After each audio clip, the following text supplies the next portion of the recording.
যে আজ আমরা সম্মানীয় ধর্মীয় পণ্ডিত এবং সামাজিক নেতা মোহাম্মদ মুফতি আব্দুল মতিনকে তৃণমূল কংগ্রেস পরিবারে স্বাগত জানাচ্ছি। মতিন সাহেব,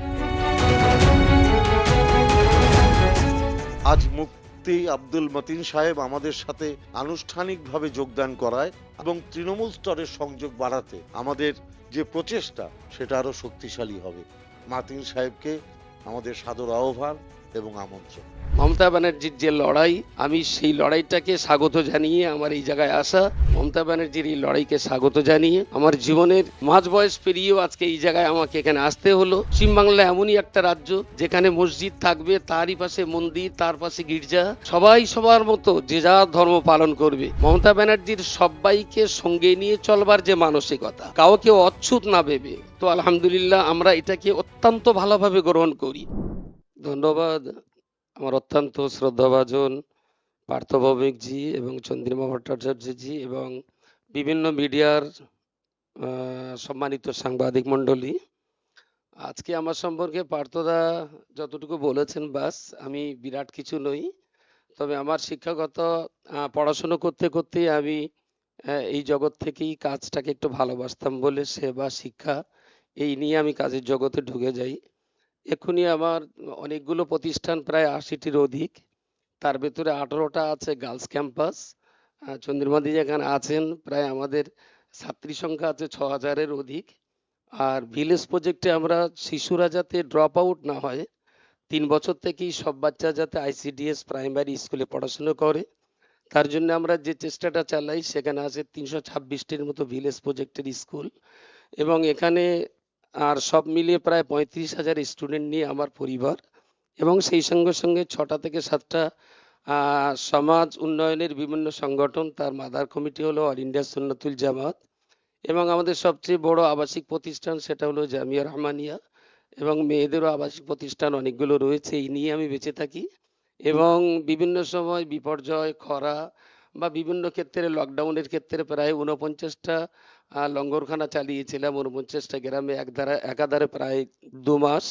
এই নিয়ে আমি সুন্দর থাকি, ভালো থাকি।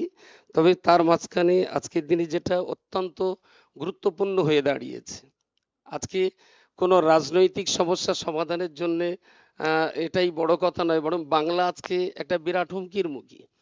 সারা ভারতবর্ষ একটা দেশ, তো আমি এই দেশের নাগরিক, আমি বাংলা কথা বলতে পারি, হিন্দি কথা বলতে পারি, বা অন্য যে কোনো ভাষায় কথা বলতে পারি, কিন্তু খুবই দুর্ভাগ্য অন্যান্য ভাষায় কথা বলে কলকাতায় কাউকে মার খেতে হয় না, কিন্তু বাংলা ভাষায় কথা বলে মহারাষ্ট্রে বাঙালি ভাইদের মার খেতে হয়।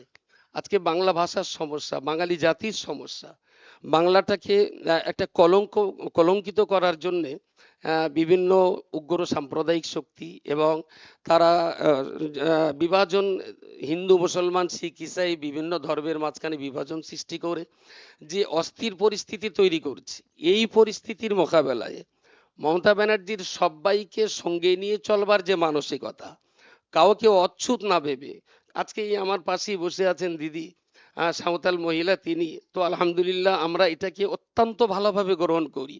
আমি বছরে একটা দিন করে, একটা মুন্ডা পরিবার নয়, একটা মুন্ডা মহল্লাতেও ওদের আনন্দ দেওয়ার জন্য বছরে একদিন তাদের খাওয়া দিই। এই যে আমাদেরই দেশে কে নিচু কে উঁচু, কে সবচেয়ে বড় কথা হলো এরা আমার ভাই, এরা আমার বোন, এরা আমার দেশের সহনাগরিক, কিন্তু খুবই দুর্ভাগ্য আজকে একই সঙ্গে থেকে একই দেশে বসবাস করে একে অপরকে দূর ভাবা এবং শত্রু ভাবা, জাতি জাতি বিভাজন, ধর্মে ধর্মে বিভাজন, ধর্মীয় অসহিষ্ণুতা, এটা আমার অত্যন্ত কষ্ট দিয়েছে।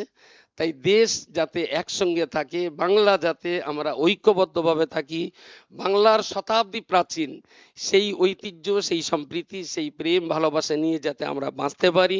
মমতা ব্যানার্জির এই যে লড়াই, বাঙালি জাতির উন্নয়ন শুধু নয়, সেই সঙ্গে সংখ্যালঘু বিভিন্ন সম্প্রদায়ের শিক্ষা, স্বাস্থ্য এবং কবরস্থান বলি বা অন্যান্য আরো বিভিন্ন দিক দিয়ে যে উন্নয়ন তিনি করেছেন, সবচেয়ে বড় কথা সাম্প্রদায়িক শক্তি এবং বিচ্ছিন্নতাবাদী শক্তির মোকাবেলায় মমতা ব্যানার্জির যে লড়াই, আমি সেই লড়াইটাকে স্বাগত জানিয়ে আমার এই জায়গায় আসা, এবং আমি যদি সফল হব, যদি তিনি আমার দ্বারাতে কিছু কাজ করিয়ে নিতে পারেন, আমি বিভাজন সহ্য করতে পারি না, আমি কখনোই বিভেদকে সহ্য করতে পারি না।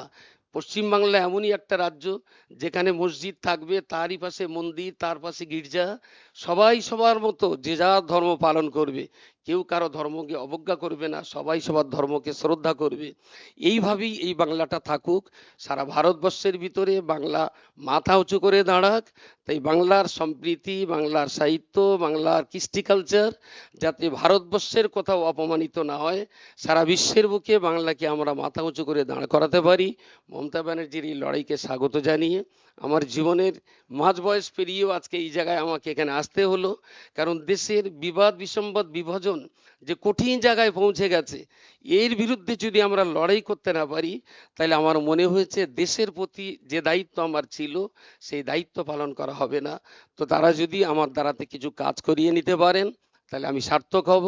যারা আজকে এখানে এসেছেন সবাইকে ধন্যবাদ জানিয়ে, সাধুবাদ জানিয়ে, মমতা ব্যানার্জির এই কর্মকাণ্ডের আমি আরো উন্নয়ন কামনা করে সবাইকে ধন্যবাদ জানিয়ে ছোট্ট কথা শেষ করছি।